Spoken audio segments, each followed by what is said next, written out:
Welcome to Spooky Stories. We're your hosts, Jackie and Martha. For the next 11 days leading up to Halloween, we'll be sharing spooky stories, but not always spooky, from books and periodicals within the collections here at Seton Hall University. We'll start off with reading the story, and then we'll follow it up with some commentary.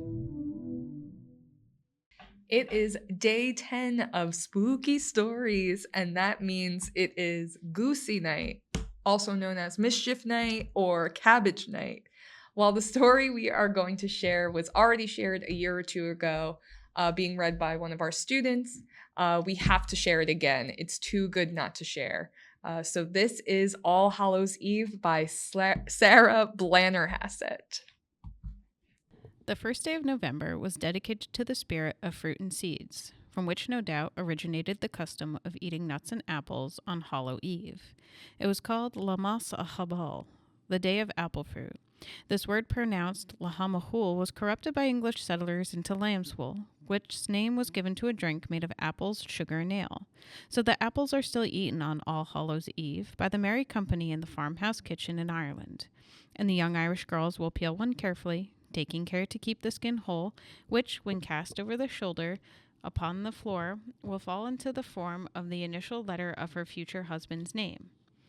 Or she will take the nuts piled so plentifully upon the table and burn them on the great bar or in the hearth and try to read her future in their ashes, while her companions are setting nuts and pears together in the same place, naming them carefully and watching to see whether they will burn pleasantly together or jump apart. If these rites fail, she will steal to an upper room, or perhaps out to a lime kiln if one be near, and throw a ball of yarn out into the darkness, retaining one end, which she will wind until she is called or questioned by the spirit, who will take hold of the other end, and from whom she will ask the name of the man she is to wed. If the demon himself appears to her, she will die within the year. Another girl will look to see the apparition of her future husband appear while she winnows a riddle of grain or sows hemp seeds in the dark field, and then glances fearfully over her shoulder. And going back to the farmhouse, these tempters of fate will meet the others who have been in the cabbage field, and each pulled a stalk, which she will examine in the light to see whether the husband's fate has in store for her will be tall and straight or ugly and crooked. And together they will return to the kitchen, where the sportive spirits are ducking for apples in a great tub of water, or trying to bite the apple which rests on one end of the whirling stick suspended from the ceiling. If they miss the apple, they will surely be burnt by the lighted candle which is flaring on the other end, which mishap will occasion much laughter among the rest. Another group may be melting lead and pouring it through a door key into a basin of water, and making many wise prophecies from the odd shapes into which it falls. On a distant table are placed 3 plates, containing respectively water, earth, and salt, and an anxious questioner of the future is being led up to them blindfolded. If he touches the water, he will be safe and happy during the coming year. The salt will certainly bring him riches, but alas, if he puts his hand into the earth, he will surely die. The good wife of the farmhouse will always prepare for her household at this season a huge platter of coal cannon made of potatoes, boiled and mashed with onions, parsley, and sometimes other vegetables, and well seasoned with salt and pepper. This good and wholesome dish is religiously partaken of all. When the jolly night is spent and the revelers are returning homeward, they must watch carefully for the fairies who are abroad in the daring openness of tonight, especially the dark, fierce Puka, the fairy horse. But if the mortal sees the fairies first, and throws at them some of the dust taken from under his feet, they will be obliged to surrender any mortal whom they have captured and carried off to live with them in their fairy palace in the cleft of the hills, and circle with them in the merry dance on the enchanted hill in the moonlight. That was a story from the Gael, which is a monthly bilingual magazine devoted to the promotion of the language, literature, music, and art of Ireland. And as mentioned, the story was written by Sarah Blanerhasset and was published in the magazine for November 1899.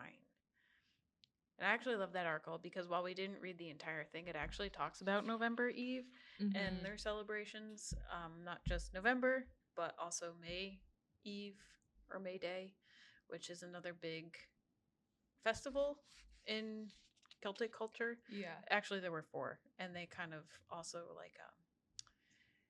coincide with different saints. So like Yeah. their spring is like Saint Bridget's Eve, and then there's another one which is I think Saint John. I don't remember. I have it written down in a blog post somewhere. Oh, Yeah. check out the blog, everyone. Yeah, I thought this was really interesting because I don't know a single person that has ever bobbed for apples, but it's like in the culture, in like, I don't know, in cartoons and everything like that, but I never thought about where it came from. And something I also noticed in this article talking about all the different superstitions of the girls having to peel the skin off the apple and not break the skin and have to throw it over the shoulder, and then it will, land in the initial of the first letter of their future husband's name. I just feel like all these superstitions, it's all women. Like, why do we all have to do all of this? Or be wary of how we cut apples and what our future is going to be like. There was one that was like, if they... Well, we should try and find the ones for the males. I bet that's in that other book that was written by Mother Wild. Yeah. No doubt. But what was it? Was like... for that, just if you're catching us now, go back a few episodes and catch up on Mother Wild. Yeah, for sure. Oh, there's also... Actually, they do mention a man in here because it's like there's 3 plates. Oh, yeah. And it's like water, earth, and salt, and they're blindfolded. And it's like, if you pick the water or the salt, that's all good. But if you pick the earth, you're just gonna die. Yeah. You just are gonna die that year. It feels like that's... I like the bobbing for apples too, because I feel like with cartoons and movies, like I expected that to be more of a thing growing up. Is that like Halloween parties always bobbing for apples? Yeah. But nowhere. Also, never. Supernatural mentions bobbing for apples. Oh my Sorry, God. to go back to that. Also, guys, catch that. Catch It's that a different too. episode too. That one, yeah.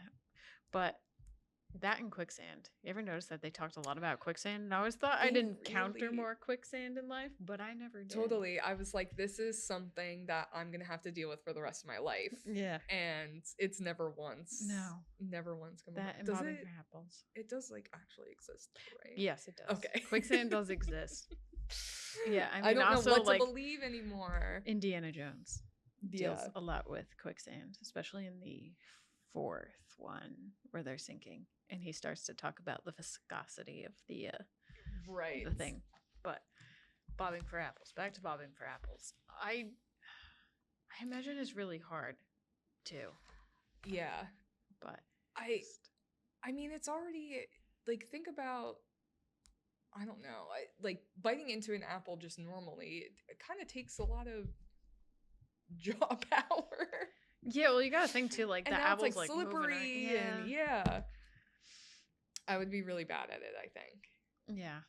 I just don't think. I think it's still just a lot of work to do all these rituals.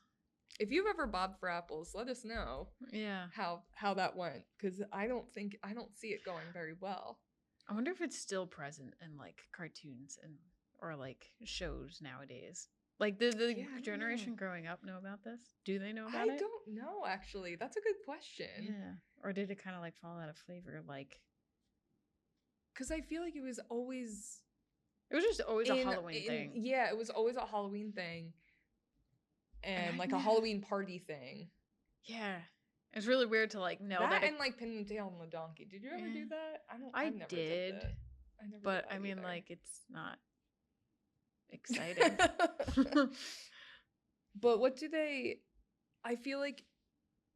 say in the story? It's like, if like trying to bob for apples, if you don't do it, you're gonna die or something. What happens with the bobbing for apples? I don't know. I feel like they throw that in, to be honest. Like, just like as a fun thing to do, because you're supposed to eat. It does say like on Hallow's Eve you are supposed to eat fruit. It's dedicated to the spirit of fruit and seeds. So I can see that that's why apples have become really prominent in October or in fall. Yeah, well, Yeah, November Eve is pretty much October 31st, right. right? Or is Right. it the 30th? No. Wait, no. Hallows Eve. All Hallows Eve. Oh my god, this is so embarrassing. All Hallows Well, Eve it's is called- no. We talked about this last week. Did too. we? I forget. Because I was like, All Hallows Eve, I thought was the day before Halloween, but it's not. It is Halloween. Hold on. Oh yes, it is Halloween. Because it's yeah, the because eve of November. Yeah, it's November Eve. Yeah, Yeah. sorry. Guys. We've been recording a lot. Our brains are fried. I just feel like these superstitions are just so 0 to 100. It's like, oh, you'll find some wealth this year, or it's like you die this year. It's only one or the other. Yeah, there's two extremes. There's never like, hey, life's gonna be all right. It's not gonna be like extra. You're not gonna be rich this year, but you're not gonna die. So, but like you're still gonna exist. But there's none of that. It's either like you've got it or you don't. Yeah, it's like you're going to be on top of the world or beneath the ground. Literally. Well, let's hope that none of you have that fate. And have a safe goosey cabbage mischief I've never night. heard of Goosey Night either. Sorry, just had to say that. I've always thought of it as Mischief Night. Which one did you comment below? Which one? We'll know what part of Jersey you're from too. Yeah, exactly. Yeah. Bye.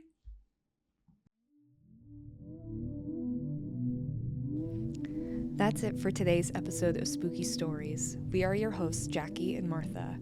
If you enjoyed Spooky Stories, be sure to share and follow us on social media at SHU_libraries. Until next time, keep your curiosity alive and remember, the library holds more than just books. Some stories may linger long after the lights go out.